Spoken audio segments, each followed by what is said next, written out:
We're going to move into some types of meetings that we have. The first one we're going to talk about is a concept meeting.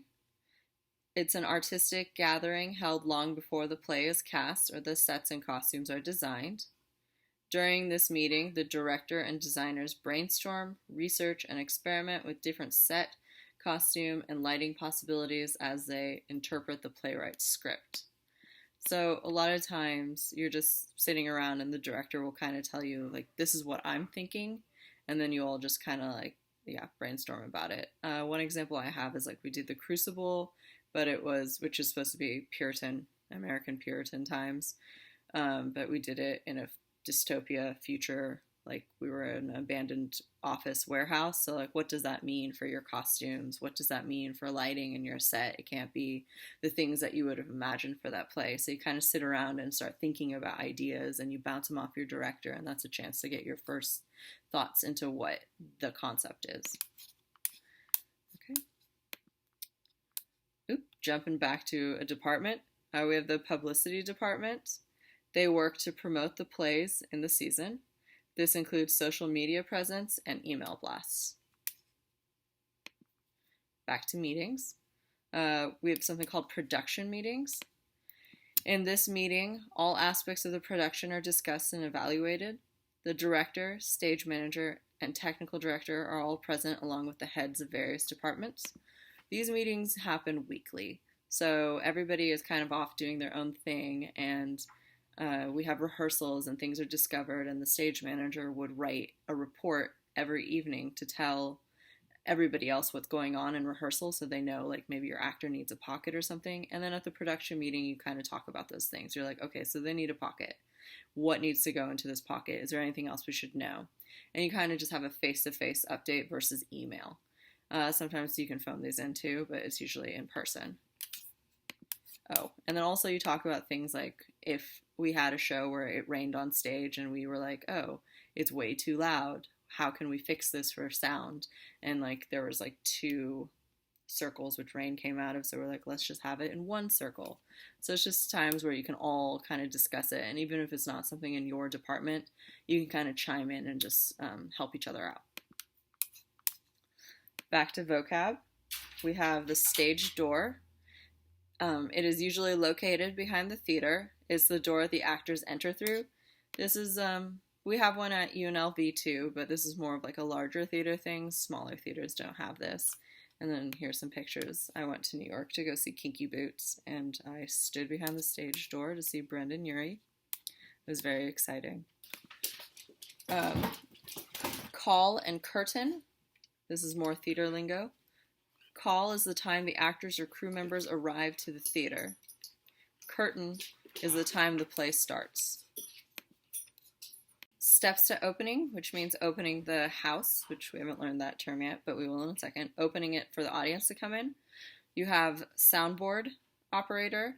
They check the various sound cues, making sure all speakers, mixers, amplifiers, backstage monitors, and intercoms are still working. Prop checking. Actors need to make sure to check their props after the stage manager or assistant stage manager places them. And light board.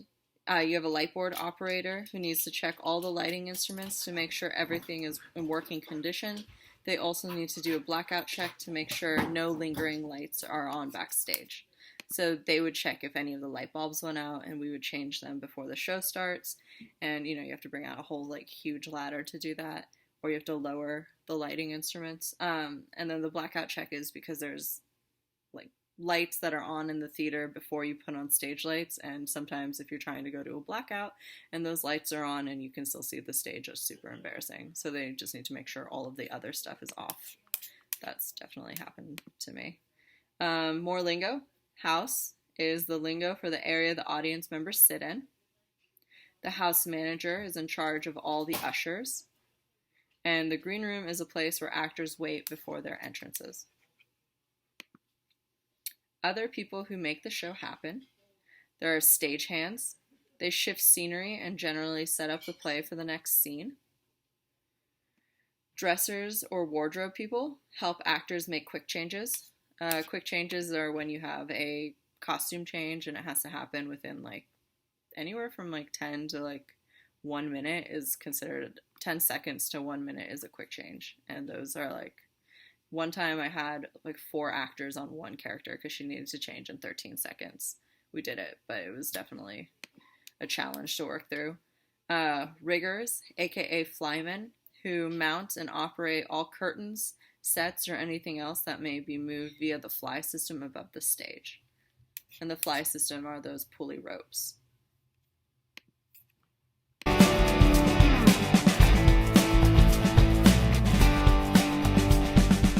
I'm Mike Vandercook. I'm the Director of Production here at the Rouse Center. I'm Lindsay Wolf. I'm the sound supervisor here at the Rouse Center.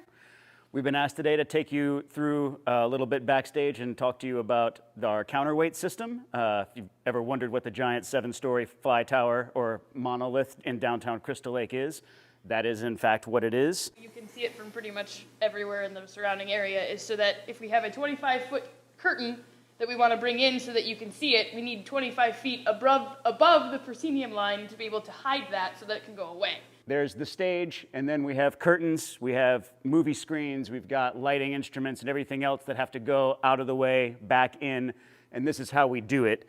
Everything is on a batten or a large pipe in the sky, and this is our counterweight. You can see it here.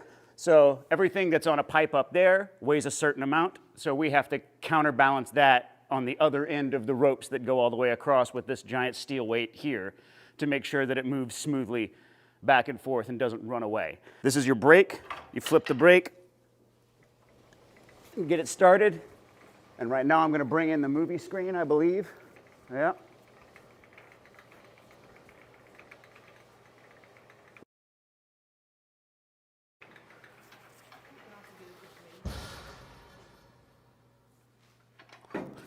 And then you lock it back off again. When it's time to fly it out, unlock, you pull on the back rope instead and bring the counterweight back down. Right. So if you've got a 700-pound curtain or a 1,200-pound curtain, as long as you have 700 or 1,200 pounds on this end as well, it doesn't take much effort to slide it back and forth. As opposed to trying to do it just manually, which would take 5 or 6 people to try and haul. That's how it works from here. A flat is a standard scenery unit made of wooden frames covered with canvas, muslin, or thin plywood. So a flat are basically the fake walls. We don't make real walls. They're just wooden walls that are painted or wallpapered over or whatever, and they're just braced in the back like the picture. And then I have some special effects fun for you.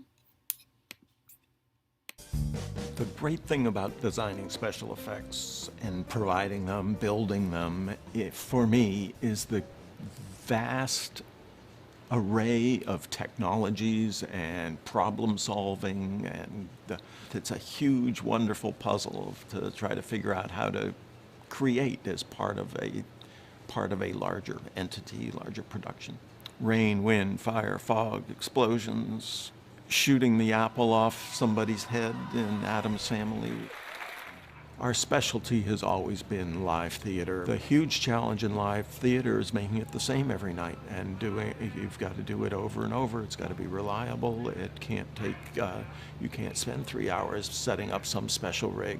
On the other hand, you have a lot of time to try to figure out to start with and make it right. The chandelier on Phantom is a really good example of how a special effect event is just not one thing. It's a combination of many elements and many departments. The chandelier moves, it tracks down, it doesn't really move that fast.